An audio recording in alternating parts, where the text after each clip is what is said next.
Nag-harvest ako ngayon ng mais guys, ako lang mag-isa kasi maliit lang yung maisa natin. Ako lang ano nito, trabaho. Yan po guys, at yan pa natira. Update na tayo sa aking money guys. Nasa 2 buwan at 38 days galing pagtanim. Yan na po siya. Nasa 10 kilo po ito na money. Doon yan, may doon pa yan sa taas guys. Ito siya, update ko lang. Gapa guys, sobrang gapa niya. Yan guys. Ganda.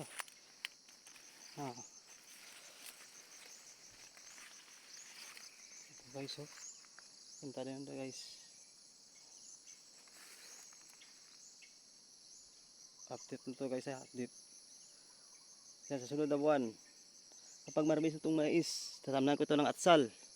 Mga 2 lata. Pagbinta nito, bili ako ng atsal.